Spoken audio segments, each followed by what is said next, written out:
night. And it would really break my heart to see you suffer. Why don't you go grab a pizza, Jumbo? A brilliant practice. Tuesday on 7. Yeah, the beauty of this game is that there's always next week. We bounce back, we play another game in 7 days' time, and there's still 21 games to go. Any injuries, Tim? I would doubt that we had any injuries tonight. Yeah. Just hoping to get near mini contest. Thank you. Thanks, Tim. Tim Watson still had his sense of humour after St Kilda's round 1 89-point crunching at the Gabba. The 22 rounds that he referred to are now gone. The Saints have missed the finals. Tim, good evening, welcome. Still got the sense of humour? Yeah, still got the sense of humour, Tim, yeah. How's it been? I've been tried a few times.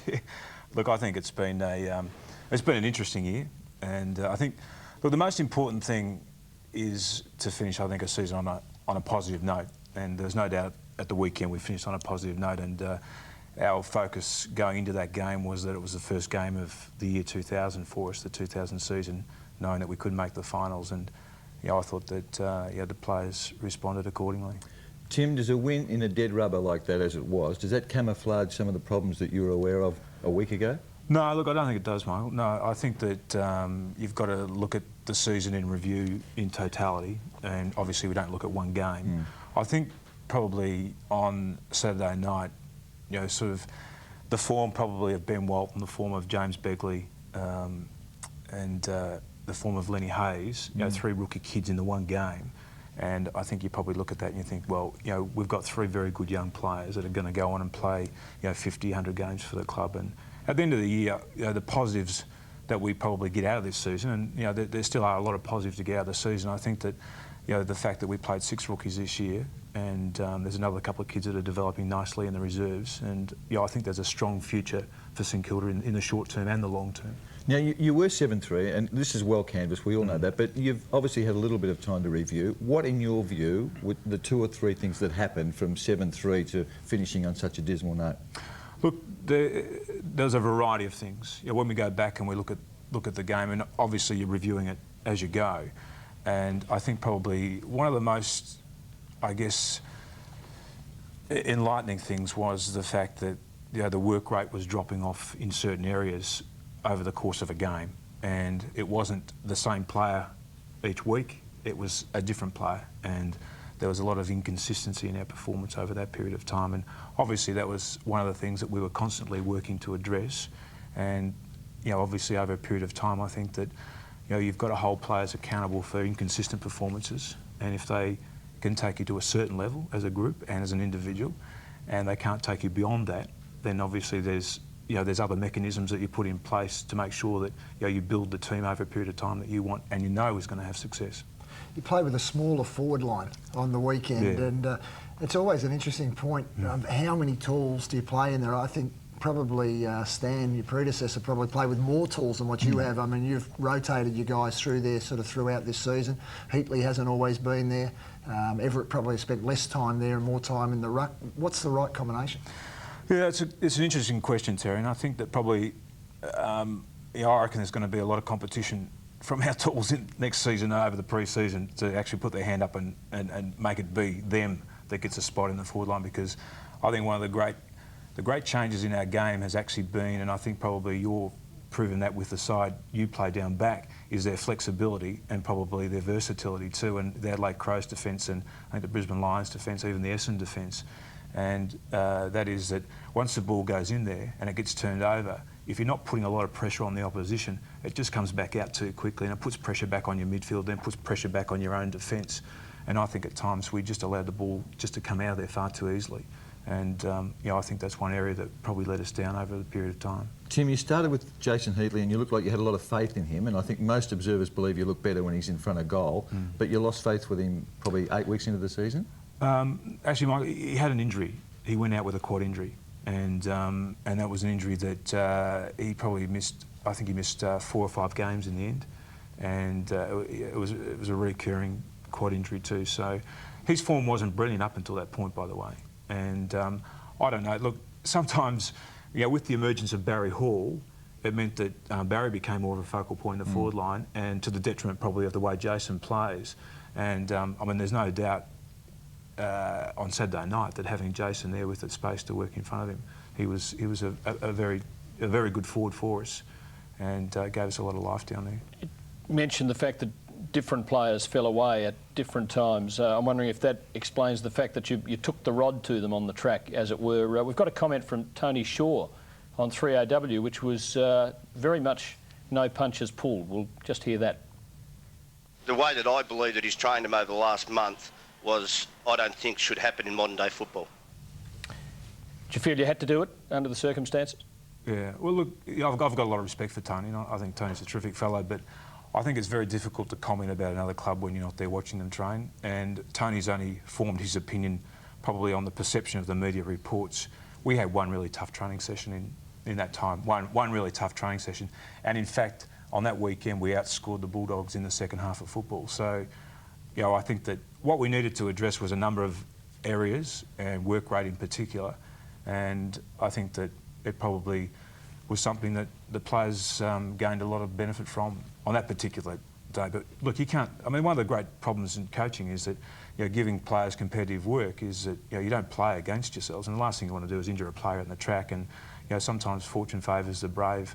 On this particular occasion, it didn't, because we went out that weekend. We still lost the game, but I think that probably our work rate from that point on improved marginally. I think there is a misconception as well that in this day and age that you can't work the guys that hard, and for them to come up in 4 days' time. These guys are super athletes. I mean, they're going to take the workload on. It's not going to affect their weekend's performance. And it was quite correct. I mean, we played them the week that it happened and they overrun us. Talking about workload, you obviously weren't able to put much into Stewie Lowe. Now, the theory is he carried an injury through the last 6 to 8 weeks. Is it fair to play a bloke when he maybe isn't right to play? Well, probably in hindsight, and it would be always terrific to get Saturday's Tatslow numbers on Monday, but it's just. But this is your decision. You know that he's got apparently has something wrong with him. I still thought that Stuart Lowe is probably going to take the opposition's 1 or 2 defender every week, and I thought there was still some benefit in having him play, and he wasn't totally debilitated by the injury, but I think that. I thought that probably in the end he just deteriorated to a point where, and when the season was lost for us, we just decided that the best thing that we could possibly do for him was to get him into hospital, have the operation, so that he can actually have a reasonably uninterrupted pre-season. Just counting how many there are of you on the couch, because there was a rival panel show complaining we had too many there, but a head count on the field at the Wacker on Saturday night, an extraordinary event.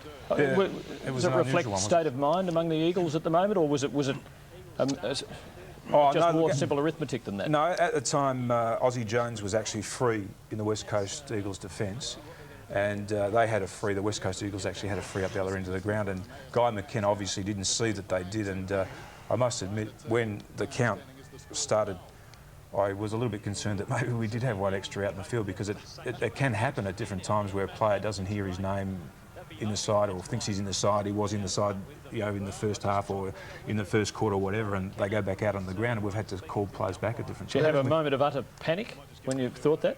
Oh, yeah, well, you have a fairly colourful exchange on the phone sometimes, but in this instance, I mean, once we knew that we had our 4 interchange players, it was pretty clear. But there's I don't mean to sound cynical about this, but this opens the door, I think, to a real problem on the eve of the finals. I mean, could be the extension of the Malcolm Blight argument about sort of creating your own timeout, couldn't it? Well, I suppose there's run-ons, but I mean, the one that gets me is that why wouldn't a coach, if his best player went off the ground, if Chris Grant or Wayne Carey, whoever, went off the ground through the blood rule, and you got a phone call saying that he was only going to take 3 minutes to re-stitch him up, call a count, and your 3 minutes is up and he's back on the ground. Would you do that, Tim? Yeah, look, I probably would, now that the loophole's actually been exposed, and I think that probably the AFL probably need to work pretty quickly to close it before the final series, because, look, I wouldn't have any hesitation at all in actually asking a player to ask the umpires for a count, because, as Malcolm rightly said, one of the difficult things in modern football is actually to stop a run-on and get that time where you can get the message to all the players about where perhaps you want them to change position to and that type of thing. And I'd have no hesitation at all. The count should have been in one of the pre-seasons only a couple of seasons ago where there was one actual coach running around that played 19 for 4 or 5 practice matches to get his confidence up of his players. The coach will remain unnamed. Why? Why don't you tell us it's Tony Shaw? We got a grab with Guy McKenna today, just telling us from the Eagles' point of view and his own exactly what had transpired. So it definitely wasn't a time-wasting tactic to try to stop a run-on or something like that? No, given looking back at the game, if I wanted to do that, I would have certainly done that halfway through the second quarter, I think. But if they had 19, apparently their score gets wiped. Is that right? That would have been handy? Would have been very handy at that stage. But, yeah, I mean, I knew that was the case if they did have an extra man. But, you know, I was actually just making sure we had enough players out there ourselves.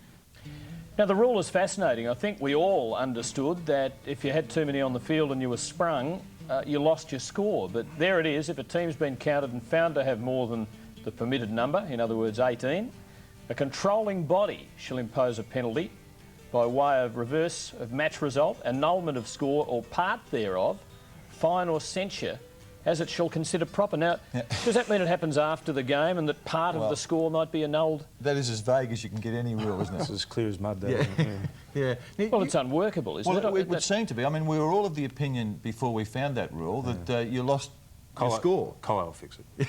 So it's got to be fixed it. So the reality of it is, if that happened to you in the first quarter and you lost 3 goals from it, you're only on 3 goals at the time, you lost 3 goals from that, but you didn't find out until the end of the game, you may have lost the game when you won it by only a goal. But it's ludicrous that a judgment be made after the game as to how much of the score be stripped off a team. I agree, and it can happen so easily, can't it? I mean, you were telling us before about a Barry Hall example where he was on the ground and shouldn't have been. Well, that happened after 3/4 time against Melbourne on a Friday night, and he didn't hear that he'd actually been taken from the ground.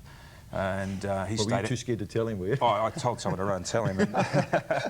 But he went back out onto the ground, and we had to sort of pull another player off who was closest to the interchange bench actually before the umpire bounced the ball again. So I guess it does happen from time to time. Yeah.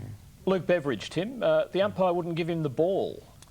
That's the way it looks on the videotape. Yeah, look, straight after the game, and I spoke to the umpires later, and they actually said that the rule was that they had to actually return the ball back to the West Coast Eagles room because it's obviously the property of them on the day.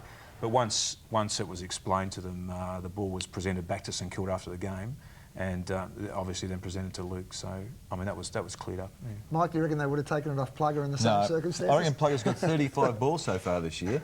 But it was a nice way to finish it, wasn't it? Because Luke Beveridge has been a real journeyman and a very good clubman, and I think it's a nice way for him to finish his career. Yeah. No, look, he's a real man too, and I said to him, look, you know, would you like us to announce that you're retiring and that type of thing? And he said, no, look, only champions retire. But there was certainly a lot of feeling in our rooms prior to the game and at the conclusion of the game too. And look, it just further highlights that, you know, this is a pretty cruel game at different times. There's no doubt about that.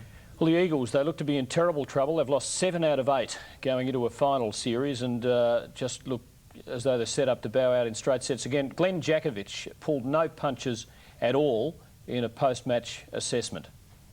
But every individual has to have a good, long, hard look at themselves, right through the player group, and it's the players, no one else. No coaching, no administrators.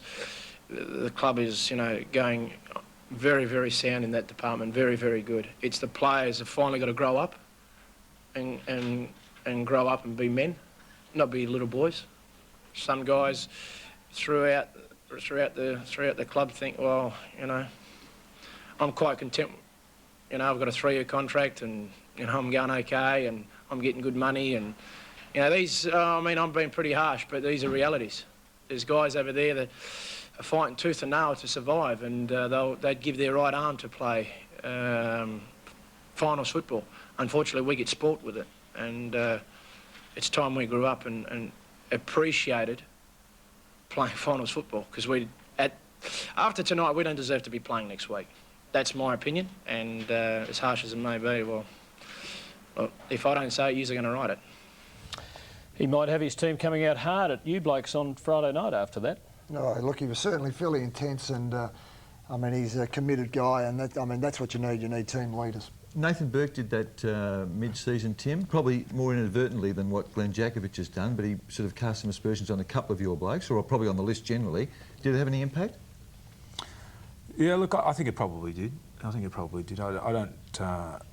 Nathan was probably taken out of context a little bit with what he actually said. I heard the interview. I thought he was having a go at some of the players in your team. Yeah, look, I think at different times players within a group get frustrated with other individuals, and I think probably it's always difficult. I mean, it's difficult from the coach's point of view to go into a press conference after a game and face questioning, and sometimes, you know, you're wearing your emotions, you know, very close to the surface, and probably, you know, Nathan probably was at that time too. I mean, it was after a disappointing loss. We'll take a break. The crowd at Victoria Park heard a coach's pre-match address as part of the celebration of Collingwood's last game there, and Tony Shaw's talk to his players was pumped out on the PA system. We'll hear some of it when we come back. Monday nights, we're talking footy. Home buyers, come to the Bank of Melbourne and cut your home loan interest by up to 40%. Call 131 575. 131 575. The Bank of Melbourne cuts the cost of banking. Hardware House has stacks of special deals for Dad in our Father's Day catalogue out now. Like the Sandvik hand saw, sensational value at a crazy $10.95. Hardware House, always the best prices in town. The biggest albums of the millennium. That's Platinum 2000 with Madonna, Jewel, The Cause, and Alanis Morissette. Platinum 2000, the biggest albums ever. Now under $20 for a short time only. Everything you watch on commercial television is covered by a code of practice. The code relates to program classification, commercials, and news and current affairs. If you see something you think breaches the code, lodge a written complaint with the station on which you saw it.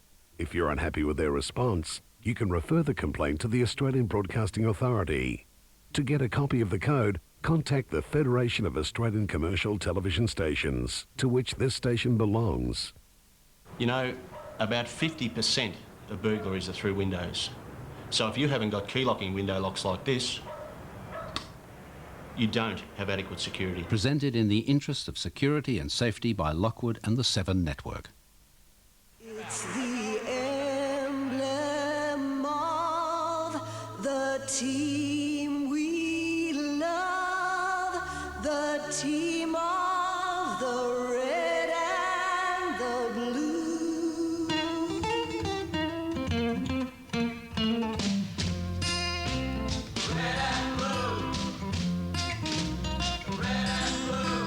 The whole story at these stores now. There are events that shape a person's life, people who make a difference. But on rare occasions, something special happens, and you get a second chance. Calling my wife a hooker. It's the second coming of Rex, Wednesday on 7. We as a club, the support that we get from out there, the spectators, is the one thing that the Victoria Park has been gone down in history of. It has been intimidation to come through the gates of Victoria Park to play Collingwood here. And today we need to reach that intimidation by physically putting it in place out in the field, boys. I say to you, I thank you for your cooperation over the period of time that I've coached you, but hey, it cannot help us. The past is past. We need now to build a future, and it starts today. I wish you all the best. I say, go out and enjoy it. And I tell you what, I've only enjoyed football one time, and that's when I've been a bloody winner as a player or as a coach, and that's what our aim is today. Let's get out there and have a go at it.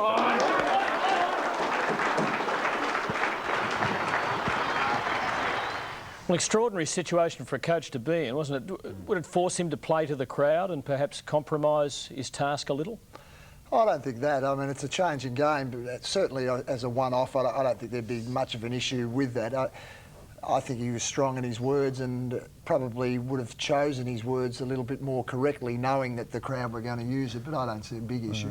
You've actually been in that situation though, haven't you? I actually sat up and watched the Year of the Dog the other night, and you were mic'd and filmed throughout the course of that year. I mean, did you actually forget that the camera was there over a period of time? Yeah, you did, because it was on you the whole time. I mean, it was only a little porta-pack camera that they used, and you were mic'd for every training session, every game. You just forgot that it was there.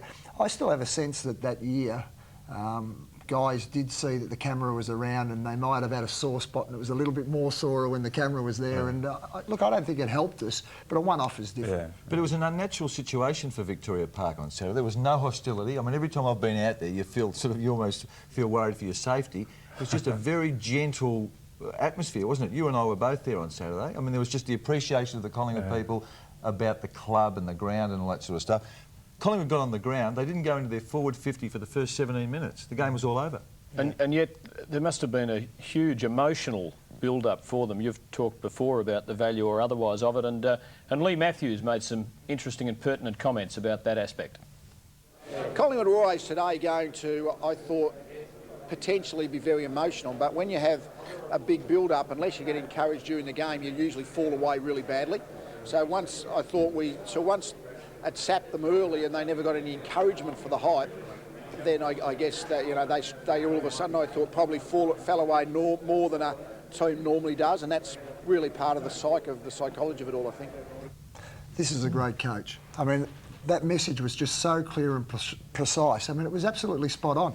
What happens is that the emotion and build-up of the day, if it's not fed anything, you do fall away, and his players would have been able to get that message so clear, would have come out so hard early just to equal the equivalent of the crowd and the atmosphere of the day, and he's absolutely right with what he said. He's become the elder statesman of the industry, hasn't he? Oh, he's classic. He's just a logical person, isn't he?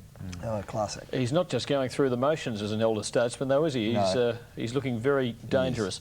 Justin Murphy on Friday night, he landed himself in trouble with the umpire after the siren because his little transgression, a la Jim Steins, cost 50 metres and a goal. It sort of seems like an amazing memory lapse, doesn't it? I mean, Murph's been playing football in the modern era. He has to know the rule about that you can follow your opponent through, but you can't go through as he did and cross the mark without that penalty. And when I think the game was still in the balance at that stage, I think about a minute and a half to go with Carlton 5 points down. 5 points down, yeah. It's a long walk back to that mark too, isn't it? Oh, it would be. When you know that you're going to be standing on the mark and someone's going to be kicking a goal. In some quarters, people were trying to suggest that perhaps he might have been a little bit lazy, just trying to zip across to get his bloke, but he could have cut around the back and caught him on the way, the front, on the way down towards the goals and got him easier. I mean, it just I think Parker might have told him that afterwards. It was purely and simply just a memory lapse. Is there an Irish connection here, Jim Steins and Spud Murphy? I'll leave that to you, Tim. I don't think David Parkin would have been thrilled about it. I don't know whether the photographers caught him looking as angry as John Northey back in '87. But the media were waiting for the Carlton coach to appear for his conference, and this is what they got. I'm just a bit emotional about today, and I hope you'll forgive me, but I'm not going to answer any questions. It was a very disappointing night for us, so I hope you just accept that. Okay, thank you.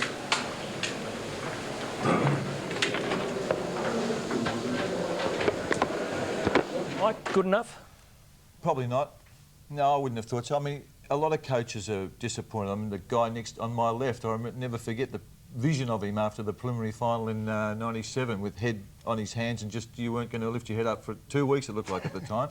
I think that's part of the regime now, that's what you do. But look, there was the loss of a game that was important. His 700th game as a player and a coach. Maybe the combination of all those things impacted on him. Tim, you're perfectly qualified. You've spent time in the media working as a full-timer.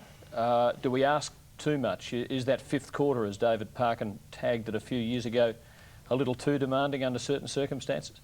No, I don't think so. I think that obviously you need time to reflect after a game, and usually there's a buffer of 20, 25 minutes, sometimes half an hour between the conclusion of the game and the press conference. And I think, look, obviously David's a very emotional sort of a fellow, and I'm not going to pass judgment on what he does or what he doesn't do. But I just think that it's the duty of the job. I mean, you have to go and face it, win, lose or draw, and I mean it's pretty tough sometimes to go in there and face the questioning. But at the end of the day, I mean that's part of the job. Probably myself and David are at the two ends of the spectrum, but I do really respect his view in this whole thing. I mean, the one thing that he's always sort of said is it's not theatre. I mean, it is the job, and it's the seriousness of the job that counts, and you've got to take that on board. I mean, he's been around the game for a long time. The coach, the best coach in 25 years, and I mean, he takes his job as seriously as any man going around. Of course he does, but the sport has changed. I mean, Wimbledon losing Wimbledon finalists and Greg Norman when he loses a major have to front the media. That's part of what their game says you have to do. Who could forget Norman over Larry Myers? He said when he was asked what were you thinking as he stood over that ball, he said, well, I was thinking he couldn't get down in two, and I was right. Look, I'm in absolute agreement, but the passion of the man just has to be taken into account.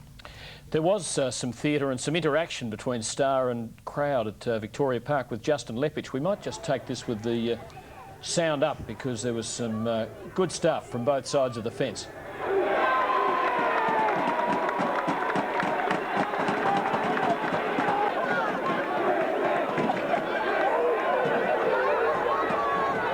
I just wonder who was giving it to who more. The crowd were really getting into it, weren't they? It is. That's the old suburban footy, isn't it? And he's got a bit of flair about him, Lepich, hasn't he? In the way he plays his footy and just his general demeanour. No, he's a very colourful player. The one thing about it, you wouldn't have wanted to duff the kick afterwards. And Wayne Carey also had a bit of interaction with the crowd over at Footy Park. We've seen a mature Wayne Carey this year. I think he's come of age as a footballing statesman. I think very much that. I think he's just grown in his role at North Melbourne as the captain and almost as the ambassador of the football club. And he just seems there's no sort of angst with him anymore, is there? I mean, there are occasions during a game, but his general demeanour seems to be more settled. Yeah, he's become comfortable with it, with the whole thing, and I mean, he is the #1 statesman of the competition. He knows that. He's been there for quite a few years now. Like him in your side, Tim? I think anybody would like him inside.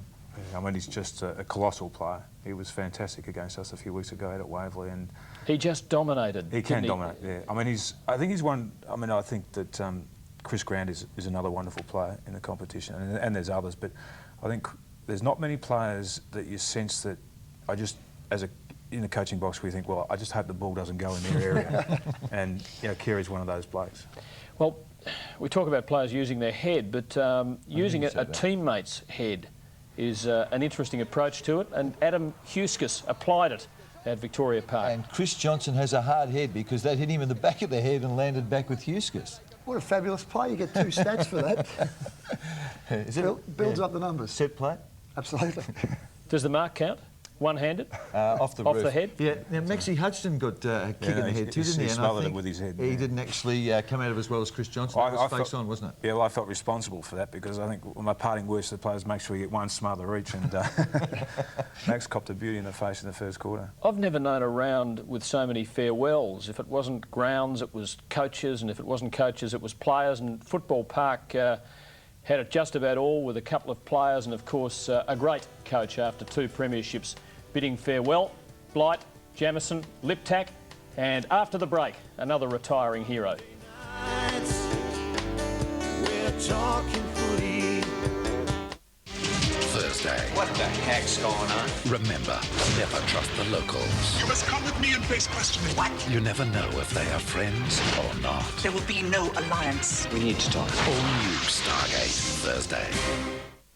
Where are my socks? If I don't get those socks, I'm out of business. Did you check all your stocks? There's no socks in my stocks. Check down by the docks. I'm the docks. There's no socks. I've checked every box. There's no box full of socks. Forget about socks. I just saw a fox. We got locks. We got frocks. Not frocks, not walks, not locks, just socks. You got your clocks? Supply chain problems? IBM has e-business solutions. Sure, blame the Scots. There's so much happening in the office today. Thank goodness you can do it all by Reflex. Because Reflex is so advanced, it performs perfectly in all your office equipment. Surface control. So efficient, you can run your whole office by Reflex. And get a lot more of that Reflex action. The world's greatest commercials is back with the all-new 1999 Cannes Special. The world's very best award-winning commercials. If you'd like to be part of the audience on Monday the 13th of September, call 98279855. Well, Nicky Winmar's not retiring quite yet. He reached 250 games at Optus Oval on Saturday. This is one of his 4 goals for the season, for the game, and one of 34 for the year. Tim Watson, your handy player. Yeah. Look, I knew that I knew probably Nicky would still be capable of kicking, 20 or 30 goals in a season, but I still think that we made the right decision. Has he been what you expected he'd be? Yeah, he has. When we got him, I probably thought that he had the ability to influence 4 or 5 games throughout the year for us, and I thought if he could achieve that, that would get us back up to around the same level as what we were last year and the year prior, so he's been able to do that. Are you trying to change the culture at the club? Gary Ayres screamed from the rafters about Geelong after that frustrating loss to Hawthorn. Is that what you're about? And do we get it right? We'd stereotyped Geelong for years, and we probably do it about St Kilda as well.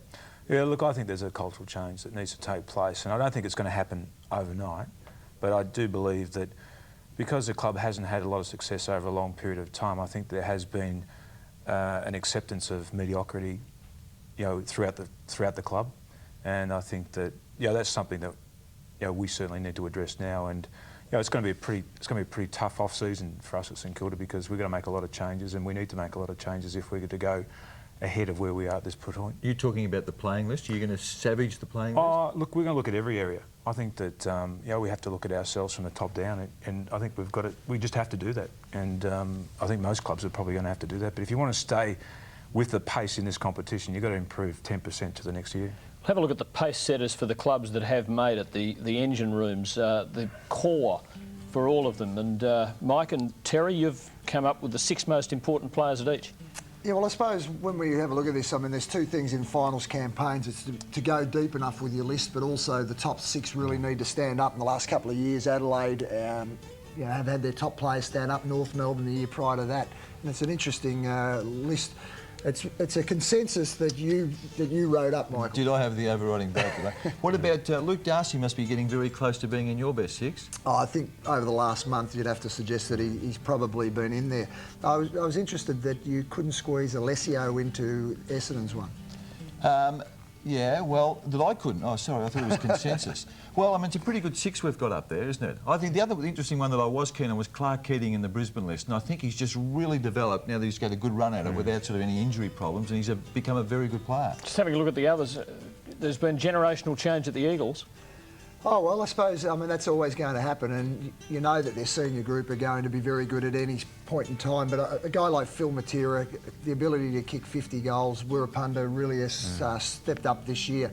No Craig Bradley at Carlton? No, no, I fought with you on that one, but you got your way. No Craig Bradley, no Koutafidis, no Mackay. But it's an interesting thing about Carlton. They're still very healthy at the top end, aren't they? I mean, that's a pretty good 6, and you've got 3 or 4 that aren't in there. They really are deep. Who have we missed, Tim? No one that I could see, Michael. No, but you're as thorough as you always are. Todd Viney is one who bade farewell over the weekend. It looked as though he might have bade farewell You were right. It was a bad farewell. Well, he came off. He was dragged with 5 minutes to go. Look, it is hard to understand what he was... I mean, I think blokes are entitled in that situation to exit the game on the field, don't you? I think with dignity. Yeah. I think that if you can handle these situations, you've got to handle them with as much this dignity. is him on the boundary line with 1.5 minutes to play of his career. Look, I don't know the circumstances, so it's hard for me to comment on this. Well, in fact, he did indicate that he feels the coach felt the game could still be won and wanted to have his best 18 on the field. It was that tight, it was that hard and cutthroat.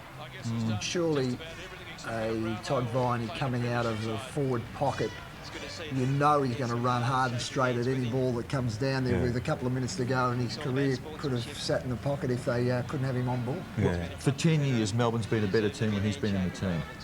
Yeah, but the reality is he's getting towards the end of his career. Yeah, he is. I mean, we can't...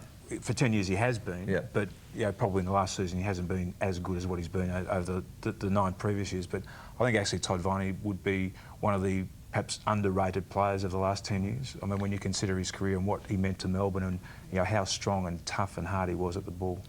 We'll go to a break with one of your young boys. Tim, this week's nomination for the Norwich Union Rising Star Award, and it's the Morrish medalist of last year. A young one on the way up, Lenny Hayes.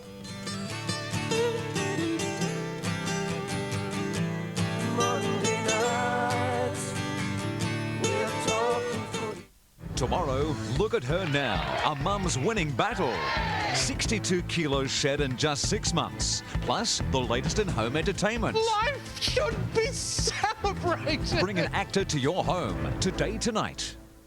Today, Nortel Networks is changing the way businesses communicate. Here come old Flat Top. You come grooving up slowly. You got Juju Eyeball. He's saying, I know you. You know me. One thing I can tell you is you've got to be free. Come together. Bringing it all together with the true power of the internet. Come together. Nortel Networks. Right now. How the world shares ideas. Over me. As the world changes, so does the way we think. This technology will overcome current barriers in conducting international business. Our dreams are now being achieved. Now, thanks to the automatic translator, we're all speaking the same language. Whatever you dream of achieving, you can be sure that Energex will be there with you. Today, tomorrow, and for the future.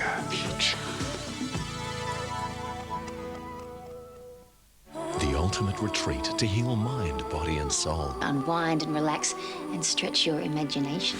And the ski resort that's an absolute bargain. $85 a day for skiing, all meals and accommodation. The great outdoors, Tuesday.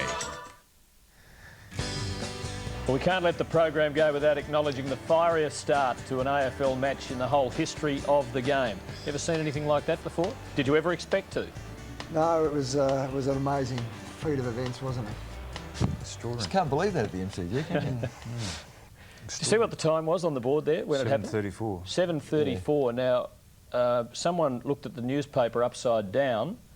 There was a photo of it, and it came up as hell. That was your mate James heard you, that. That's what Hurdy's doing with his time. So he must be busy. Now, talking about Essendon, and Mark Thompson is, I think, a real chance to get a senior coaching job next year. Is he... tell us about whether he'll be able to handle it all right. Oh, no, he'll be a terrific coach, Bomber. Yeah, he'll be a terrific coach. And I think that, he's done the right thing by leaving the Essendon environment and experienced, a year with Dennis, because I think that, Dennis's feats at North Melbourne have just been extraordinary. So obviously in the last 12 months he would have learnt an enormous amount too, which is probably going to put the finishing touches to him as a coach. What's an acceptable result for you next year? Or what's less than acceptable? Oh, look, I think anything outside the eight's unacceptable in this competition. And I would hope and think that next season we're going to be a top 8 side, but we'll be aiming higher than that. Who wins this? Who wins the flag this year? The Brisbane Lions are probably the best side we've played, I think, over the game. I mean, they've belted us by 89 points, and then they beat us by over 40 points. So I just think that they've got a very good, strong list. One-word answer: missing the media. No. Tim, thanks for joining us. Good to have you with us, Mike. Terry, good luck at the weekend. That's Talking Footy. We leave you with a fond farewell to Victoria Park, the last Magpie team to play there.